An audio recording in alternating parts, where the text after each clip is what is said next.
Joined by Aurora Mayor Steve Hogan. Thank you for your time. Happy to be here. So, difficult couple of weeks for your city. We had the disappearance and then the death of David Puckett. Before that, we had the brawl, the fights at the Aurora Town Center, the mall there. Let's talk about the search for David first.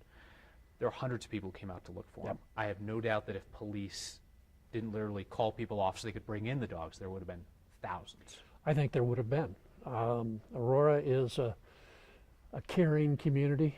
I mean, obviously it's not the same thing, but I remember back to the theater shooting, and 2 days later, we said we were going to have a vigil.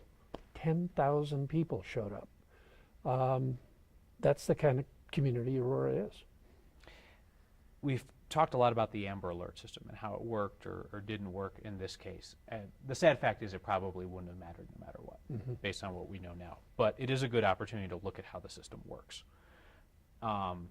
The facts of the case aside, what we know now, were you satisfied with how it worked in this case? No, and I hope the legislature will talk about it in this upcoming session. I understand the basic premise, and I understand that everybody wants to be careful. They don't want alerts issued unnecessarily, and they don't want alerts all day long, every day. I get that. But there needs to be a system that allows for the exceptions rather than the rules. And I think this falls into one of those exceptions. Everybody knew that David had wandered away. Everybody knew it for several days, and we could not get an alert put out. So we did the next best thing. We did it ourselves, and that wasn't good enough. You wish there had been an Amber Alert Saturday night or Sunday morning? Yeah, I wish there would have been. Your police chief, Nick Metz, was really reticent to tell me today that he had even asked for one on Sunday. But we know that that's the case, that the city of Aurora and the Aurora PD wanted this to happen sooner. I understand. He has to deal with relationships with the Colorado Bureau of Investigation on a whole bunch of things. So he's trying to be politically correct, in my opinion. But I'm certain that if he'd been given the option, he'd have said, yes, let's do it. Let's get it done. And so that's where we are. How do we draw the line so that people don't become desensitized to these alerts if local municipalities were given more control? Yeah, I think that's the difficulty. That's a fair question. But I think that if we are all working on it, we can come up with ways to identify those rules and not abuse it. I don't want announcements coming through all day, every day from Lakewood, Thornton, Denver, Lone Tree, Aurora, wherever it is. Nobody wants that. But if we have good people in charge who are comfortable with the situation, I'm confident that they can come up with a process that works. I want to get one clarification just so that nobody watching mistakes one thing that you said for something that I didn't hear you say. I'm not hearing you say that you think that an earlier Amber Alert would have changed the outcome. No, it would not have changed the outcome. But I think it would have helped us to focus efforts. Let's talk about the situation at the mall. Yep. With the fight the day after Christmas. Does that mall have a particular problem with rowdy kids and violence? I don't think it does, but I do think it has a reputation, and that's something that we just have to deal with. The reality is that the city of Aurora can't say it's safe or there isn't a problem. I think the mall has a responsibility there. They're part of the community. They know where they are and what's happened. But if you, let's take a comparison to the 16th Street Mall downtown Denver. I'm pretty certain that over the last 3 or 4 years there have been far more arrests on the 16th Street Mall for simple assaults, for robberies, for pickpocketing, for whatever it is, than there have been at the Aurora Mall. But that doesn't mean that we can't do better. what does better look like, and what is the city's role in that? Because it's private property. Right, it is private property. Now, they've asked us to have essentially a small substation there. We did that. We have somebody there. We will continue to do that.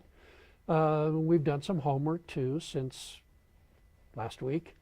It's been pretty clear that this has been a trend in malls the day after Christmas all across the country. Well, if it's a trend, then we ought to be prepared for it rather than being surprised by it. So I know that our department will do more, and then we have to cooperate with the mall owners, and we have to try to get them to be more open and willing to talk, rather than to just say, "Hey, it's our property, it's our business, we're not going to talk." Talk to you or talk to us? Talk to all of us. Talk to all of us. Okay. You know, wish they were talking to you more? I do. Now, it's a new owner. There's been a new owner of the mall in the last 9 months. We're still trying to establish relationships. So I can give them a little bit of a pass on this one.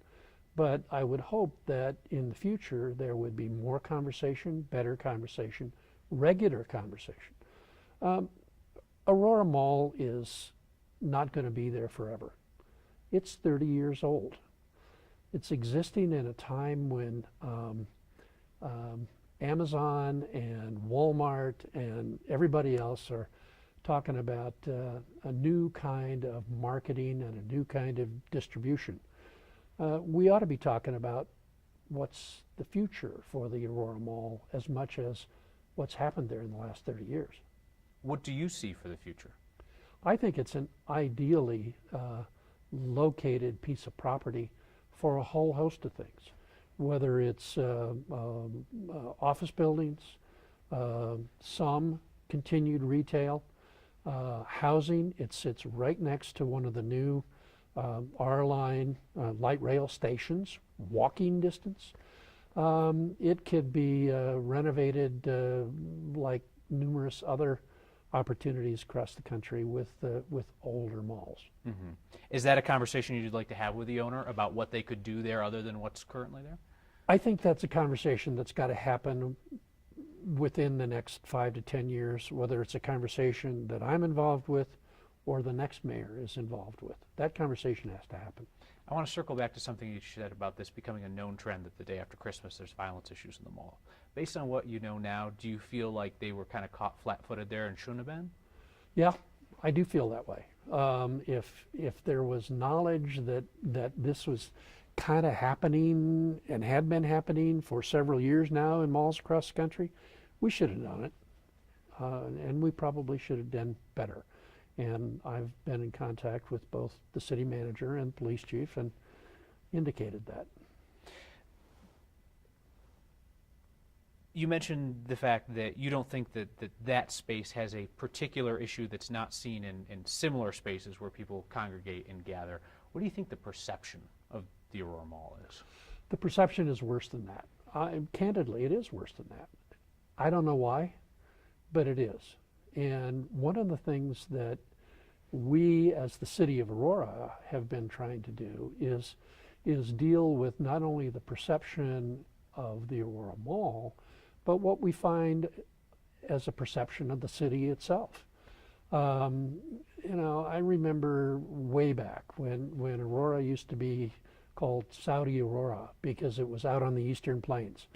The cartoonist in the Rocky Mountain News would constantly draw a cartoon with the one tree in Aurora, and so there's been a misperception for decades, and we have to find a way to let people know what we already know and what we see and hear in every focus group we have, in every community survey that we have, that people who live in Aurora like it, love it, feel a connection with community, feel a connection with the schools, they know their neighbors, they're happy.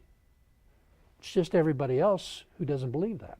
So the disconnect is the geographic line, you think? Part of it is that line. Part of it is we're in an odd situation. You know, we sit next to one of the 20 biggest cities in the country. And yet at the same time, we're one of the 54 biggest cities in the country. But the focus is on the central city. It's not on everybody else. And at times that makes delivering messages and making clarifications more difficult. One specific message that I told you that we were going to talk about related to the mall specifically, and I want to get back to the broader issue quickly before we finish up. City Councilwoman Marcia Berzins came on next. The Councilwoman told Next that there were no incidents at the mall, no fights. That took me aback because personally it seems to me like it's pretty dangerous for an elected official to be spreading misinformation like that. Yeah. And I was on vacation when that happened, and I've heard that occurred since I got back. I don't know what Marcia was trying to do there, but clearly it was not the right thing to say. I mean, there was an altercation there. We know there was a fight there. We know there were kids there. To deny reality doesn't help anybody. I want to circle back to the idea of the solutions. And when I asked you about a solution to the situation there at the mall, we kind of leapt over that to like what could be someday at that property. But as long as that place exists next month, what can be done to lessen the incidences that have been seen out there? Well, again, there aren't that many. There really aren't that many. I actually went back and looked on for the last 3 years on assaults and robberies over 3 years. And when assaults, I don't mean somebody actually getting hurt. I mean the technical legal definition of an assault. Me brushing up against you and you didn't like it and you filed a charge of assault. Simple assault. Simple assault. Less than 30 over the last 3 years.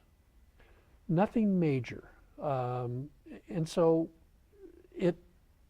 it's frustrating for someone like me, for my fellow council members, to respond to the, boy, it's really bad there, isn't it? When, no, it really isn't. And so it's the difference between perception and reality. Uncomfortable question. Do you think that some of the fixation on it and the perception of people outside the community and in the media has a racial tinge to it? I honestly don't know. I've heard some whispering in the background about that, but I don't know.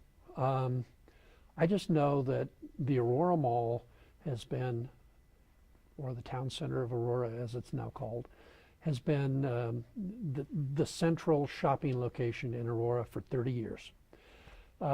It's had all kinds of changes over that time. It's served the community well.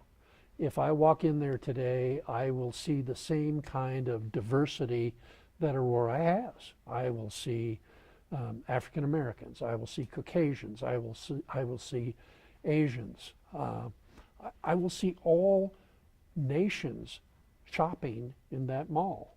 And in the end, that's what Aurora is all about.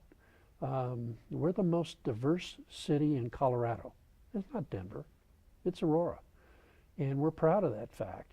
And the mall helps to serve the entire community. Mayor Hogan, thanks for your time. Appreciate you coming in. Sure, happy to be here. Thank you. Look forward to having you back. Thank you. Good. Appreciate it very much.